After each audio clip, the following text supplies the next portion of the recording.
झलक आगे हो बचावल गरीबा आगे दुखिया के बताते गे सखिया कि सखिया के दिल तोरिया बनल बाई मनवा रसन अपने घर में रखी गे सखिया। लॉकडाउन के समय है, एक औरतिया अपने सहेली से कहती है डीलर साहब के बारे में गाली दे दे के कि गे सखी हमरा देखे राशन में 4 गोटा के नाम रहे, एगो के नाम काट के हटा दिल के कोरिया कर फुट्टा से हमरा आप कहे 3 गोटा के राशन मिलता, एगो के नहीं मिलता। जब तक फिंगरप्रिंट नहीं देबो तब तक।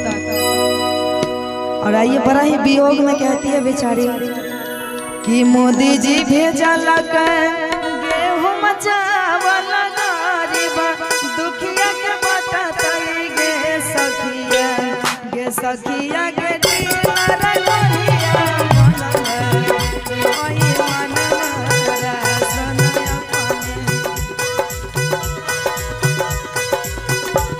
गे सखिया गे दिलर लोहिया ओई मनरा सनया पानी घर में राखी गे सखिया।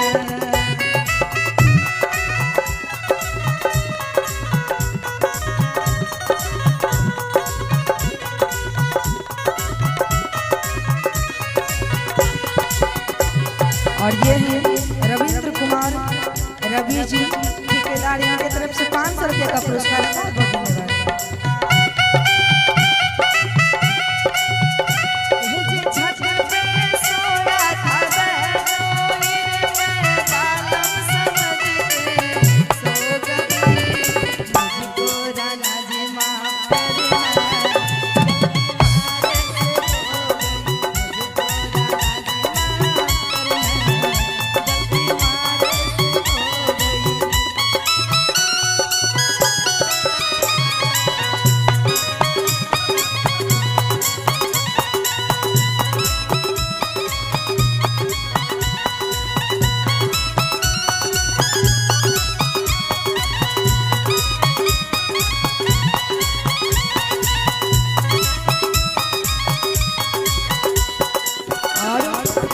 बहुत बेचारी आगे हमारा के राशन में नमवा 4 गो के 2 गो के हटैला कई गे सखिया। डीलर साहब जी के तरफ से 500 रुपये का पुरस्कार आया। आगे हमारा के राशन में नमवा 4 गो के 2 गो के हटैला कई गे सखिया गे सखिया गे पिया मसिया मडिया कुछो नहीं कहे राशन डीलर कोरिया राखई गे सखिया गे सखिया गे पिया मसिया मडिया कुछो नहीं कहे राशन डीलर कोरिया राखई गे सखिया।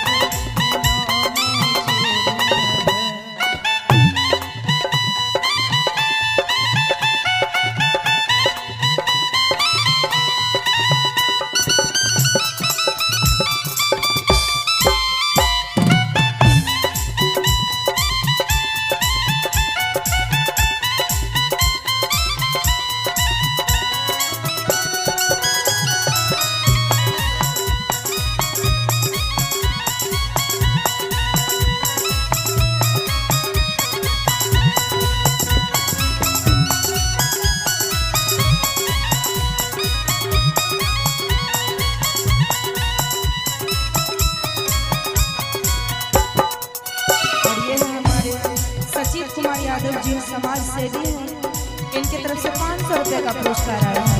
धन्यवाद। आगे गरीब के राशन बेच के दिला रे कोरिया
500 रुपये का पुरस्कार है। बहुत बहुत धन्यवाद, थैंक यू।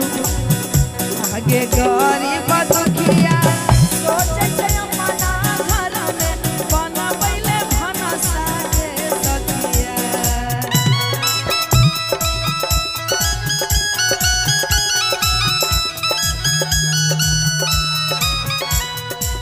और ये है संजीत कुमार यादव जी, उनकी तरफ से 500 रुपये का पुरस्कार है। बहुत बहुत धन्यवाद। आगे गरीब